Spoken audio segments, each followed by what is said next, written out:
পয়গম্বর আরবি সাল্লাল্লাহু আলাইহি ওয়াসাল্লাম এমন ভালো মানুষ ছিলেন যে ইহুদিরা তার কাছে টাকা জমা রাখতেন। কি রাখতেন? টাকা জমা রাখতেন। আপনি একটা মানুষকে বিশ্বাস করেন যে ভাই আপনাকে আমি আমার বাড়িওয়ালিকেও বিশ্বাস করি না, স্ত্রীকেও বিশ্বাস করি না, আপনাকে বিশ্বাস করি যে আপনার কাছে আমি এই জিনিসটা আমানত রাখতেছি। কি আমানত রাখতেছি? আপনি এই জিনিসটা আপনার কাছে আমি যদি রাখি, আপনি আমানতের কোনোদিন খেয়ানত করবেন না। এই জন্য মানুষ বিশ্বাস করে আপনার কাছে একটা জিনিস রাখে। তো ওই সময় মক্কার মধ্যে পয়গম্বর আরবি সাল্লাল্লাহু আলাইহি ওয়াসাল্লামকে ইহুদিরা টাকা জমা রাখতেন। কোন ইহুদি খেজুর জমা রাখতেন। ইহুদিরা নবীকে সবচাইতে বিশ্বাস করতেন, কারণ আলামিন বলে সবাই উপাধি দিয়েছিলেন যে একমাত্র আব্দুল্লাহর ছেলে মুহাম্মদকে বিশ্বাস করা যায়, এছাড়া মক্কা নগরীতে কাউকে বিশ্বাস করা যায়। কিন্তু পয়গম্বর আরবি সাল্লাল্লাহু আলাইহি ওয়াসাল্লাম কোনোদিন কাউকে একটা টোকাও মারেন নাই, মারধর করেন নাই, গালি দেন নাই, লাঞ্ছনাও করেন নাই, কোনোদিন কাউকে অপমান অপদস্থ করেন নাই। তো পয়গম্বর আরবি সাল্লাল্লাহু আলাইহি ওয়াসাল্লাম তার কোনো শত্রু নাই, তার আবারও সবচাইতে বেশি শত্রু। কি ঠিক কি ঠিক না? সবচাইতে বেশি শত্রু। পয়গম্বর আরবি সাল্লাল্লাহু আলাইহি ওয়াসাল্লাম মক্কায় জন্মগ্রহণ করলেন। মক্কায় কোথায়? মক্কায় জন্মগ্রহণ করলেন, মক্কায় থাকলেন। ইহুদিরা কাফেররা পয়গম্বর আরবি সাল্লাল্লাহু আলাইহি ওয়াসাল্লামকে মক্কা থেকে বিতাড়িত করবেন, প্ল্যান প্রোগ্রাম সব কিছু জন্মের পর থেকেই চলতেছে। জন্মের পর থেকেই চলতেছে যে পয়গম্বরকে কিভাবে দুনিয়ার থেকে বিতাড়িত করা যায়। আবু জেহেল, আবু লাহাব, সাইবা, উতবা, আবু সুফিয়ান, যারা আসছে, যারা চলে গেছে, তারা পয়গম্বর আরবিকে দুনিয়ার থেকে বিতাড়িত করবার জন্য চেষ্টা করতেই আছে একের পর এক। পয়গম্বরকে দুনিয়ার থেকে বিদায় না করতে পারলেও মক্কার থেকে পয়গম্বরকে বিদায় করবে। কোথার থেকে? মক্কার থেকে। পয়গম্বর আরবি সাল্লাল্লাহু আলাইহি ওয়াসাল্লাম কাফেরদের অত্যাচার অতিষ্ঠ হইয়া আল্লাহর কাছে বলে, আল্লাহ, যেই জায়গায় আমার মার জন্ম, যেই জায়গায় আমার বাবার জন্ম, যেই জায়গায় আমি নবী মুহাম্মদুর রাসূলুল্লাহ সাল্লাল্লাহু আলাইহি ওয়াসাল্লাম দুনিয়ায় আসলাম, মাওলা, এই যে জন্ম স্থান, জন্মভূমি ছেড়ে কিভাবে আমি চলে যাব? পয়গম্বর আরবি সাল্লাল্লাহু আলাইহি ওয়াসাল্লামকে আল্লাহ পাক রব্বুল আলামিন বলে, জিবরাইল, যাও আমার বন্ধুকে গিয়ে বলো। জিবরাইল আলাইহিস সালাতু ওয়াস সালাম এসে বলে, ও আল্লাহর পয়গম্বর, মক্কার মধ্যে আপনার আর থাকা হবে না, আপনি তাড়াতাড়ি মদিনায় চলে যান। ওয়ার্ডার কার? কত জোরে বলি, ওয়ার্ডার কার? পয়গম্বর বলতেছে যে আমার জন্মভূমি, আমার মা যেখানে শাহিত, আমার বাবা যেখানে শাহিত, আমি কিভাবে এই দেশ থেকে আমি অন্য জায়গায় চলে যাই? নির্দেশ দিয়েছেন কে? জোরে বলি, কে?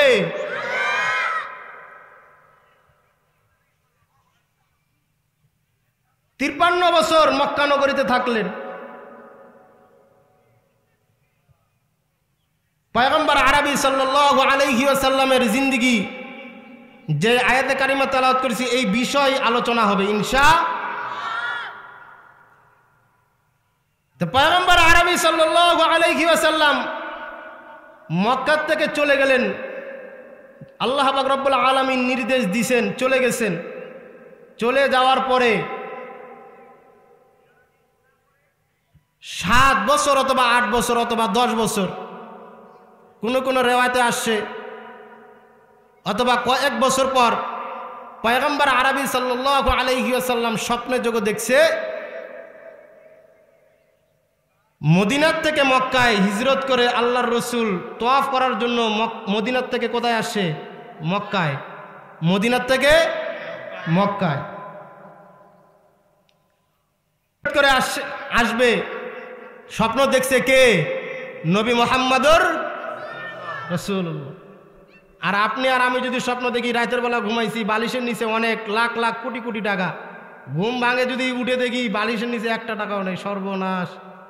কি ঠিক কি ঠিক না? আমাদের স্বপ্ন যদি দেখি রাতের বেলা মরে গেছি, আম গাছতলা নিয়ে যায় থুই আসছে, হাইরে কান্দন। আমাদের স্বপ্ন সত্যি, কথা জোরে বলি, সত্যি হয় না। কিন্তু নবীদের স্বপ্ন তো সত্যি হয়, বাস্তব হয়।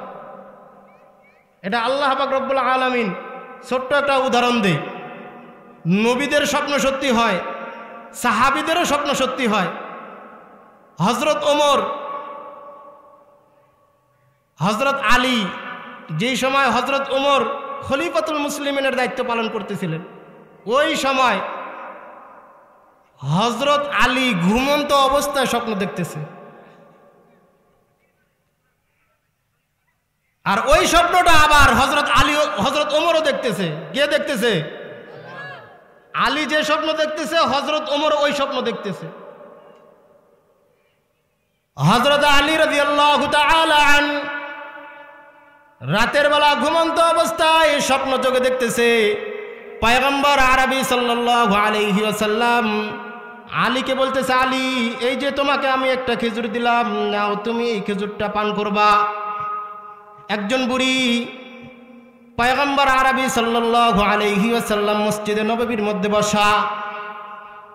পয়গম্বর আরবি সাল্লাল্লাহু আলাইহি ওয়াসাল্লামকে বুড়ি কিছু খেজুর হাদিয়া দিলেন। পয়গম্বর, নেন, আপনি খাবেন, আপনার সাহাবীদেরকে খাওয়াবেন।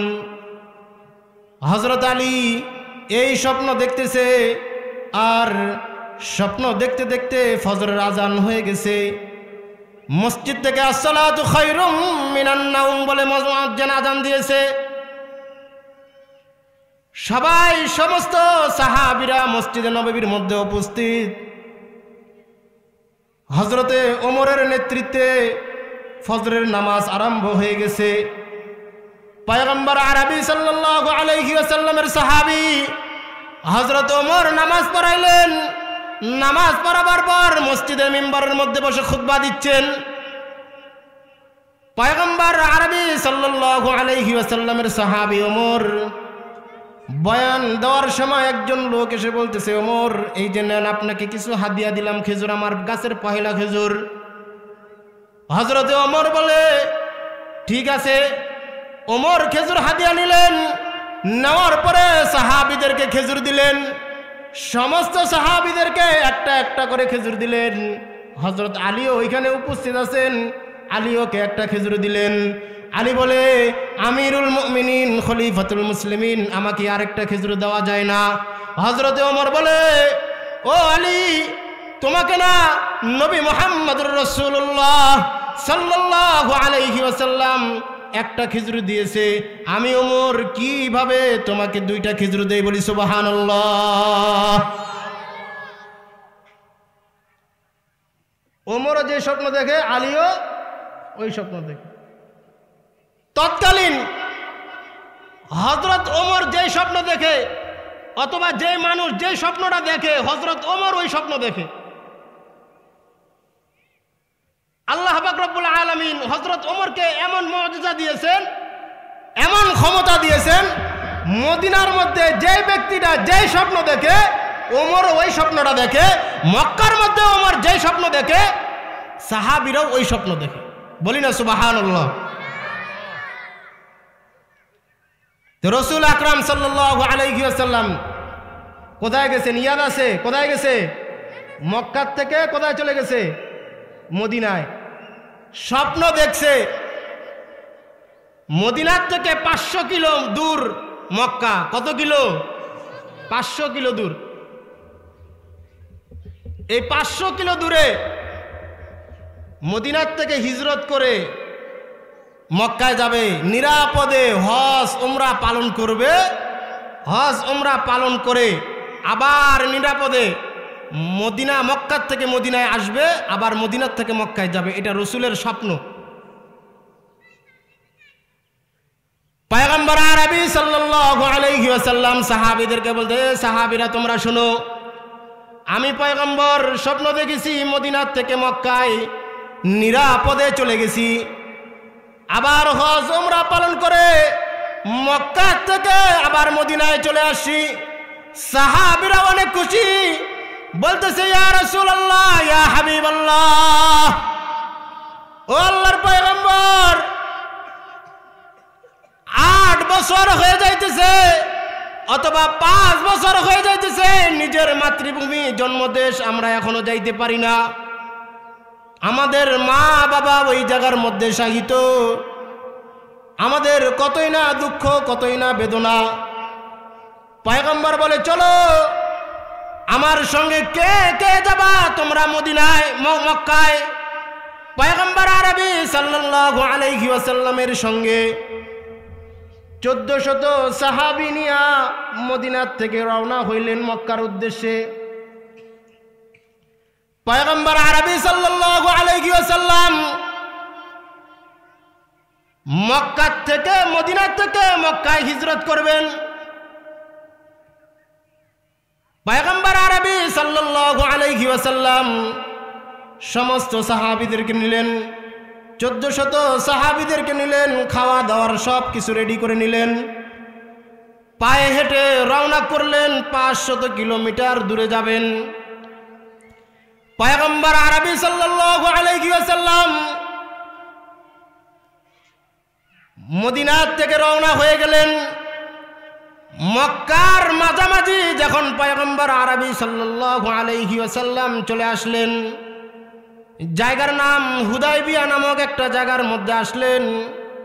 হুদাইবিয়া নামক জায়গার মধ্যে আল্লাহর পয়গম্বর আরবি সাল্লাল্লাহু আলাইহি ওয়াসাল্লাম সাহাবীদেরকে বললেন, এ সাহাবীরা, তোমরা এখানে তাবু গাড়ো, তাবু গাড়ে এখানে আমরা বিশ্রাম করব। বিশ্রাম করার পরে আবার যখন সকাল হয়ে যাবে আমরা মক্কার উদ্দেশ্যে এখান থেকে রওনা হব। পয়গম্বর আরবি সাল্লাল্লাহু আলাইহি ওয়াসাল্লামের কথা অনুযায়ী আল্লাহর পয়গম্বর কথা যখন বললেন, সাহাবীরা হুদাইবিয়া নামক জায়গার মধ্যে তাবু গাড়লেন। পয়গম্বর আরবি সাল্লাল্লাহু আলাইহি ওয়াসাল্লাম সাহাবীদেরকে বললেন, এ সাহাবীরা, রাতের বেলা খানা পিনা খাইতে লাগবে, তোমরা চুলা বানাও। পয়গম্বর আরবি সাল্লাল্লাহু আলাইহি ওয়াসাল্লাম বললেন, সাহাবীরা যখন বললেন, ও আল্লাহর পয়গম্বর, কতগুলো চুলা বানাবো? পয়গম্বর বলে, 100 চুলা বানাবা। কত? জোরে বলি, কত? 100। 100 চুলা, 1400 লোক খাওয়ার জন্য কয়টা চুলা লাগে? যারা জ্ঞানী হবেন তারা বলেন দেখি, কয়টা চুলা হলে চলে? 3টা 4টা চুলা হলেই তো চলে, কি ঠিক কি ঠিক না? তো পয়গম্বর বলতেছে 100 চুলা বানাও। আর এদিকে আবু সুফিয়ানের লোক হুদাইবিয়া নামক জায়গার মধ্যে ঢুকে পড়ছে। কার লোক? কথা জোরে বলি, কার লোক? আবু সুফিয়ানের লোক। এখন যদি বলি যে বলেন তো ভাই, এইখানে নাচ গান যদি অনুষ্ঠান হয়, কে আসবে? আপনাদের সকলের নামটা ওই সময় মুখস্থ থাকবে। কথাটা বলতে যদি খারাপ লাগেও, যদি বলে ওই শিল্পী আসবে, অমন ব্যান্ড শিল্পী আসবে, দেখবেন পিচ্চি পোলাপান থেকে শুরু করে সকলের এই নামটা মুখস্থ থাকবে। কি কথা ঠিক কি ঠিক না? এ কথা জোরে বলেন, ঠিক কি ঠিক না? সমস্ত পিচ্চিগুলারও মুখস্থ থাকবে যে ওই শিল্পী আসবে, চল আজকে ড্যান্স দেখব। কিন্তু এই জিনিসগুলো আমাদের বাচ্চাদেরকে শেখানোর দরকার যে সাহাবীদের যে রসুলের যে শত্রু ছিল, আবু লাহাব, আবু জেহেল, সাইবা, উতবা, আবু সুফিয়ান, মুগিরা, এই যে শত্রুগুলো আল্লাহর রসুলের ছিল, এখনো বাংলার জমিনে, দুনিয়ার মধ্যে, বাংলার জমিনে নয় গোটা পৃথিবীর মধ্যে আলেমদের শত্রু এখনো আছে কিনা নাই? কথা জোরে বলেন, আছে কিনা নাই? কিয়ামত পর্যন্ত থাকবে। কিয়ামত পর্যন্ত আল্লাহ পাক রব্বুল আলামিন থাকবে। বলতেছে আল উলামা ওয়ারাসাতুল আম্বিয়া। আল্লাহ পাক রব্বুল আলামিন বলে, আমার ওয়ারিস, আমার নবীর ওয়ারিস যতদিন থাকবে অতদিন পর্যন্ত আবু সুফিয়ান, আবু লাহাবের, আবু জেহেলেরও শত্রু দুনিয়ার মধ্যে জীবিত থাকবে। কথা ঠিক কি ঠিক না? কিয়ামত পর্যন্ত থাকবে। আর কিয়ামত পর্যন্ত মসজিদের ইমামের বিরুদ্ধে কথা বলার মতন লোকের অভাব হবে না। কথা ধরে বলেন, ঠিক কি ঠিক না?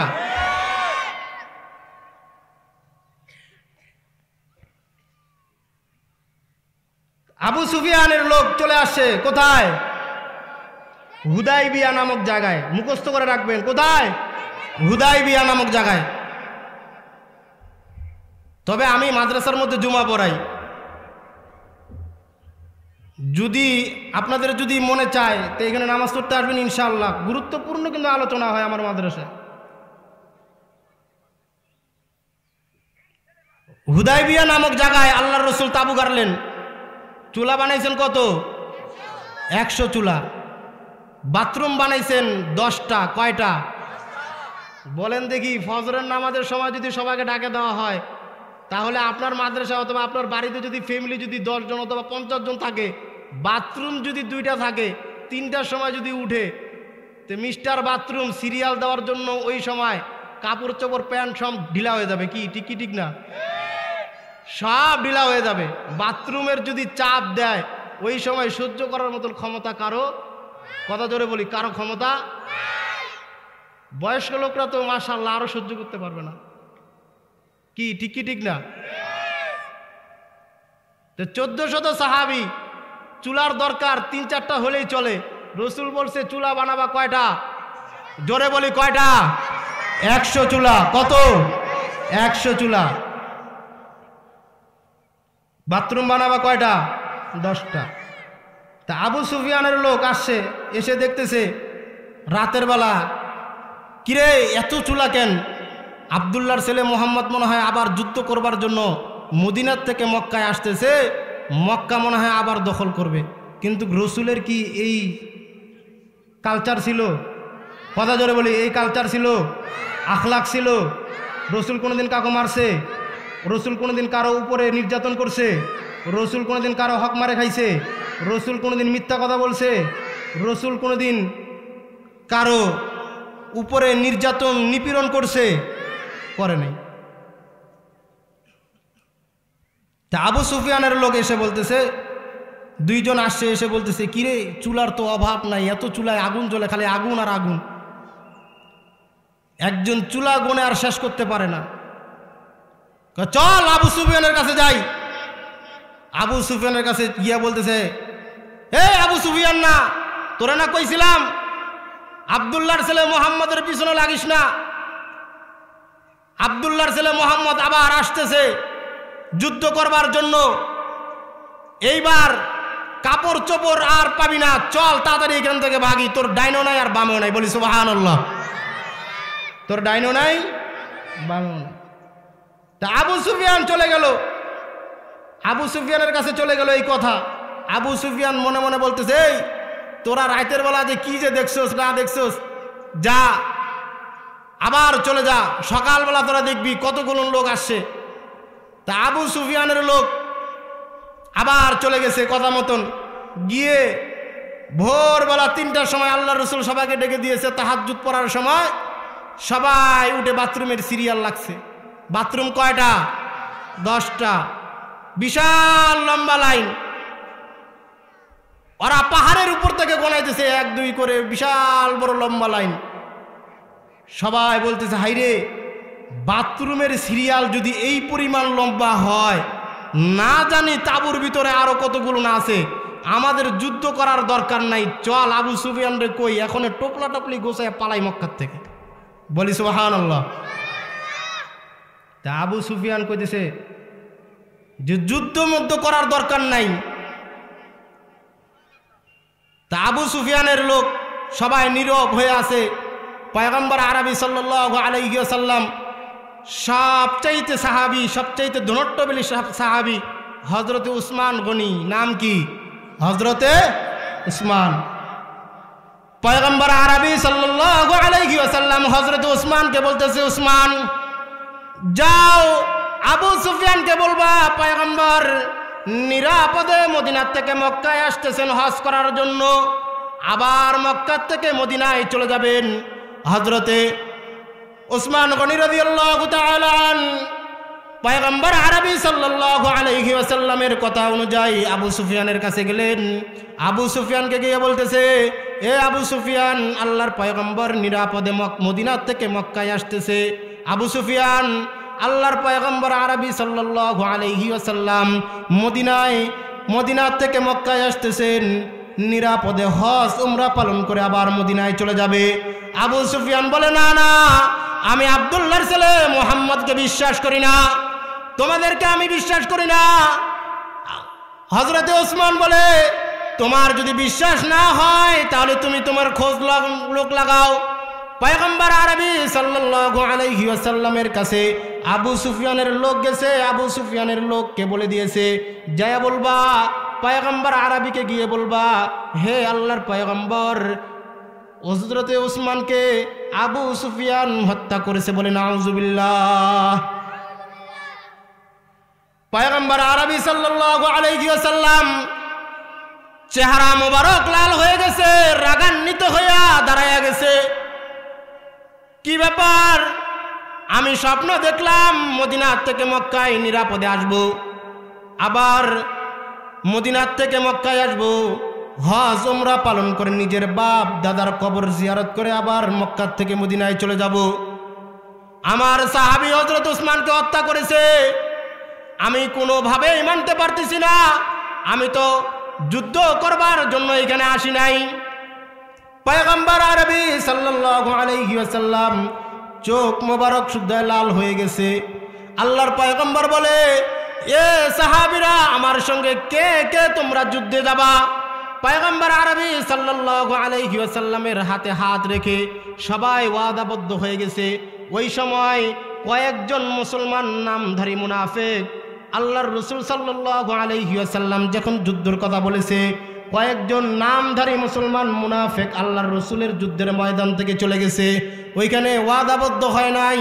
পয়গম্বর বলে, তোমরা যারা যারা আমার সঙ্গে যুদ্ধের ময়দানে যাবা, আমার সাহাবী হযরত উসমানের রক্তের ফোঁটার প্রতিশোধ তোমরা যারা নিতে যাবা, আমার সঙ্গে তোমরা চলো। পয়গম্বর আরবি সাল্লাল্লাহু আলাইহি ওয়াসাল্লামের সাহাবীরা হাতে হাত রেখে ওয়াদাবদ্ধ। আল্লাহর পয়গম্বর আরবি সাল্লাল্লাহু আলাইহি ওয়াসাল্লাম নিজের হাতটাকে নিচে রাখলেন, সমস্ত সাহাবীদের হাতটা উপরে রাখলেন। সমস্ত সাহাবীরা হাত রাখার পরে পয়গম্বর আরবি সাল্লাল্লাহু আলাইহি ওয়াসাল্লাম আবার বাম হাতটাকে উপরে রেখে দিলেন।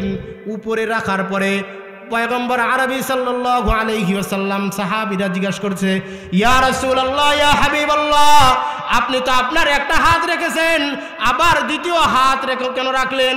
পয়গম্বর বলে, আমার সাহাবী উসমান শাহাদাত বরণ করেছে কিনা আমি জানি না, যদি শাহাদাত বরণ না করে আমার সাহাবী হযরত উসমানের ওয়াদাটাও আমি নিজে করে নিলাম, আমার উসমানকেও আমি যুদ্ধের ময়দানে শামিল করে নিলাম। বলি সুবহানাল্লাহ।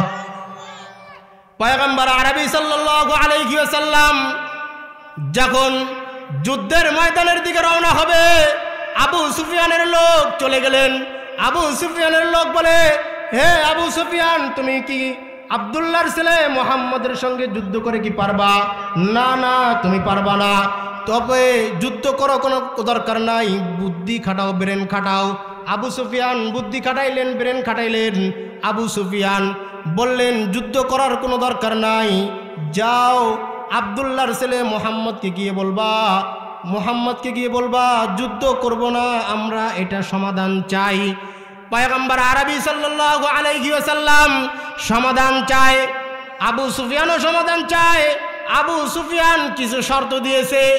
আবু সুফিয়ান বলে, যাও মুহাম্মদকে এই সময় যুদ্ধের ময়দানে এইখানে আসতে হবে না, মক্কায় এখন উমরা হজ পালন করতে দেওয়া যাবে না। পয়গম্বর আরবি সাল্লাল্লাহু আলাইহি ওয়াসাল্লামের কাছে আবু সুফিয়ানের লোক গেল। আবু সুফিয়ানের লোক বলে, ও আল্লাহর পয়গম্বর, আপনাকে আমাদের কিছু কথা আছে, আমাদের কিছু কথা রাখতে হবে। পয়গম্বর আরবি সাল্লাল্লাহু আলাইহি ওয়াসাল্লাম আল্লাহর পয়গম্বর বলে, হে আবু সুফিয়ানের লোকরা, তোমরা বলো কি বলবা? আবু সুফিয়ানের লোকেরা বলে, আমাদের কিছু শর্ত আছে। কি আছে? শর্ত আছে। যেরকম কিছু অনুষ্ঠান করতে গেলে শর্ত লাগে, প্রশাসনেরও কি শর্ত?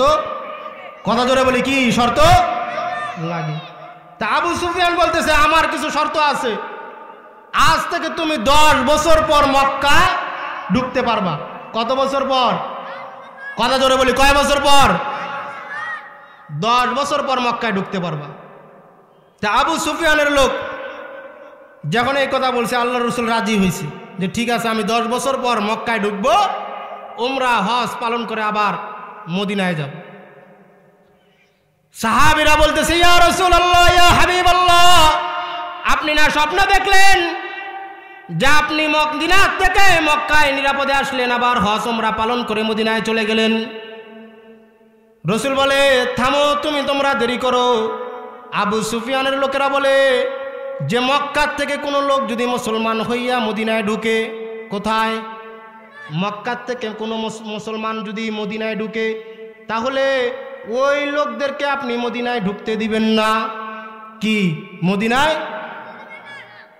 আবার মদিনার থেকে যদি কোনো মুসলমান মক্কায় ঢুকে আমাদের সঙ্গে শামিল হওয়ার জন্য, তাহলে আপনি নবী বাধা দিতে পারবেন না, তাদেরকে আমরা ওয়েলকাম দিয়ে স্বাগতম জানাবো।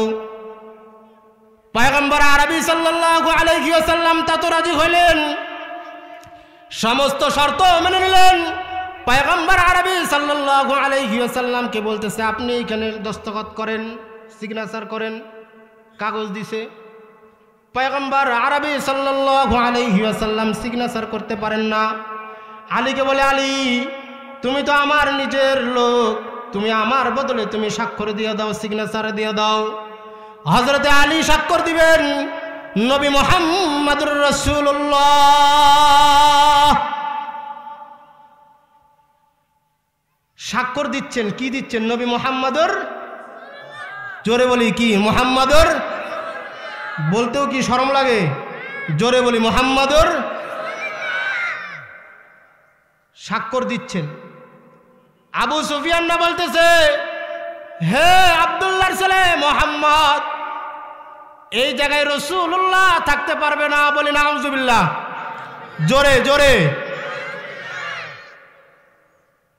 নাম কি? রাসূলুল্লাহ থাকতে পারবে না। তো এখন বলতেছে যে 10 বছরের জন্য আমার নামটা মুহাম্মদুর রাসূলুল্লাহ নাই থাকলো সাদা কাগজে। আলীকে বলে আলী আমার নামটা কাটো। আলী বলতেছে ইয়া রাসূলুল্লাহ, ইয়া হাবিবাল্লাহ, বেয়াদবি মাফ করবেন, আল্লাহর পয়গম্বর বেয়াদবি মাফ করবেন। আমি সাহাবী আলী কেমনে আপনার নামটা মুহাম্মদুর রাসূলুল্লাহ কাইটা দেই? জীবন চলে গেল গো নবী, আমার মতন আলী আপনার নাম কাটতে পারবে না। পয়গম্বর আরবি সাল্লাল্লাহু আলাইহি ওয়াসাল্লাম কাগজটা টান দিয়া নিয়া নিজের নামটা মুহাম্মদুর রাসূলুল্লাহ কেটে দিলেন। দেওয়ার পরে শুধু মুহাম্মদ সিগনেচার দিয়া 10 বছরের জন্য মক্কা থেকে মদিনায় চলে গেলেন, হুদাইবিয়া নামক জায়গার থেকে চলে গেলেন। পয়গম্বর আরবি সাল্লাল্লাহু আলাইহি ওয়াসাল্লাম যখন নাম কাটতেছেন, হযরত ওমর ওইখানে উপস্থিত। হযরত ওমর তরবারি বাইর করে আর ঢুকায়। বাইর করে কি? সবচাইতে গরম সাহাবী না নরম সাহাবী? এই জোরে বলি, গরম সাহাবী না নরম সাহাবী? নরম সাহাবী। রাগান্বিত হইয়া নবীর সামনে দাঁড়ায় বলতেছে নবী আপনার সঙ্গে আমার কথা আছে। কি কথা? আপনি না বললেন মদিনা থেকে মক্কায় আসবেন নিরাপদে, হজ উমরা পালন করবেন, আবার মক্কা থেকে আবার নিরাপদে আপনি মদিনায় চলে যাবেন। কেমনে এটা হয়? আপনার নাম আপনি কেমনে কাটেন? এটা তো আমার মাথায় খেলে না। হযরত ওমরকে বলতেছে ওমর রাগ করো না, রাগ করো না। আমি কি বলছি আমার স্বপ্নটা আজকে সত্যি হবে? কি আমি কি বলছি? এ নবী কি বলছে যে আমার স্বপ্নটা আজকে সত্যি হবে? কথা বলেন। বলছে যে আমি মদিনার থেকে মক্কায় আসছি, নিরাপদে আসছি, আবার হজ উমরা পালন করে মক্কার থেকে মদিনায় নিরাপদে গেছি। তো নবী বিদায় নিচ্ছে। হযরত ওমর নিজের চোখ দুইটা জমিনের মধ্যে রাখলেন, রেখে রাগান্বিত মাথাটাকে ঠান্ডা করতে পারতেছেন না। সমস্ত সাহাবীরা রাগান্বিত যে নবী এই জিনিসটা কিভাবে করে। নিজের নাম মুহাম্মদুর রাসূলুল্লাহ কেটে দিলেন। কত বছরের জন্য? 10 বছরের জন্য। কত বছরের জন্য? 10 বছরের জন্য। তো পয়গম্বর আরবি সাল্লাল্লাহু আলাইহি ওয়াসাল্লাম নিজের নাম কেটে দিলেন। নাম কাটার পরে নবী মুহাম্মদুর রাসূলুল্লাহর মনটা খারাপ। মন খারাপ করে নবী চলে যাইতেছে, হুদাইবিয়া নামক জায়গা থেকে চলে যাইতেছে। পয়গম্বর আরবি সাল্লাল্লাহু আলাইহি ওয়াসাল্লাম মদিনায় ঢুকা বাপ ওই সময় জিবরাইল আলাইহিমুস সালাতু ওয়াস সালাম এসে বলতেছে, আল্লাহ পাক রব্বুল আলামিন বলে জিবরাইল যাও আমার বন্ধুর কাছে যাও, আমার বন্ধুর সাহাবীদের কাছে গিয়ে যাও, আবু বকর, ওমর, উসমান, আলীর কাছে যাও, গিয়ে তাদেরকে সান্ত্বনা পুরস্কার দাও। আল্লাহর পয়গম্বরকে বলে, জিবরাইল আলাইহিস সালাতু ওয়াস সালামকে আল্লাহ পাক রব্বুল আলামিন বলে, জিবরাইল যাও আমার বন্ধুর একটা সাদা কাগজের মধ্যে 10 বছরের জন্য মুহাম্মদুর রাসূলুল্লাহ নামটা যদি কেটে দেয়, মুহাম্মদুর রাসূলুল্লাহ নামটা সাদা কাগজের জন্য 10 বছরের জন্য থাকলেই বাকি আর না থাকলেই বাকি, আমার কোনো যায় আসে না। আমি আল্লাহ পাক রব্বুল আলামিন যায়া আমার সাহাবা নবীর সাহাবীদেরকে বলবা, এ সাহাবীরা তোমরা শুনো, আল্লাহ পাক রব্বুল আলামিন আমার নবীর নামটা কিয়ামতের আগ পর্যন্ত রেখে দিয়েছেন, বলি সুবহানাল্লাহ। জিবরাইল আলাইহিস সালাতু ওয়াস সালাম, ওই যে আমি সূরা ফাতার শেষ অংশে, সূরা ফাতার 29 নম্বর আয়াত যে তেলাওয়াত করেছি, জিবরাইল আলাইহিস সালাতু ওয়াস সালাম সাহাবীদেরকে সান্ত্বনা দেওয়ার জন্য বলতেছে, এ সাহাবীরা তোমরা শুনো, মুহাম্মাদুর রাসূলুল্লাহ ওয়াল্লাযীনা মাআহু আশিদ্দাউ আলাল কুফফারি রুহামাউ বাইনাহুম তারাহুম রুকআন সুজ্জাদাই يبتغون فضلا من الله ورضوانا। সাহাবীদেরকে সান্ত্বনা দিলেন। এখন তো নবীকে সান্ত্বনা দেওয়া যাইতেছে না। কাকে? নবীকে তো আর সান্ত্বনা দেওয়া যাইতেছে না। আগে সাহাবীদেরকে সান্ত্বনা দিলেন হযরত জিবরাইল আলাইহিস সালাতু ওয়াস সালাম। সূরা ফাতাহ নাজিল হওয়ার আগে 29 নাম্বার আয়াত নাজিল হইল। কত নাম্বার আয়াত? সূরা ফাতার 29 নাম্বার আয়াত। এবার নবীকে সান্ত্বনা দিচ্ছেন হযরত জিবরাইল আলাইহিস সালাতু। জিবরাইল আলাইহিস সালাতু ওয়াস সালাম বলে, নবী আপনাকে আল্লাহ পাক রব্বুল আলামিন হুদায়বিয়া নামক যে জায়গায় গেছেন, বিনা যুদ্ধে আপনাকে আল্লাহ পাক রব্বুল আলামিন বিজয় ঘোষণা করেছে, বলি সুবহানাল্লাহ। যুদ্ধ করতে লাগে নাই, যুদ্ধ ছাড়া আপনাকে বিজয় ঘোষণা করছে আল্লাহ পাক রব্বুল আলামিন। জিবরাইল আলাইহিস সালাতু ওয়াস সালাম নবীকে সান্ত্বনা দিচ্ছে। সূরার প্রথম অংশ, ইন্না ফাতাহনা লাকা ফাতহাম মুবিনা লিয়াগফিরা লাকাল্লাহু মা তাকদ্দামা মিন যামবিকা ওয়ামা তাআখারা ওয়া ইউতিম্মা নি'মাতাহু আলাইক نعمته عليك ويهديك صراطا مستقيما وينصرك الله نصرا عزيزا هو الذي أنزل السكينة في قلوب المؤمنين ليزدادوا إيمانا مع إيمانهم ولله جنود السماوات والأرض وكان الله عليما حكيما। এই সূরার প্রথম অংশ রসুলকে দিয়ে সান্ত্বনা পুরস্কার দিলেন হযরতে জিবরাইল আলাইহিস সালাতু ওয়াস সালাম। আর হুদায়বিয়া নামক জায়গার মধ্যে আল্লাহ পাক রব্বুল আলামিন, ঘটনা কেন্দ্র কোন জায়গায়? মক্কায়। কোথায়? কথা জোরে বলি, কোথায়?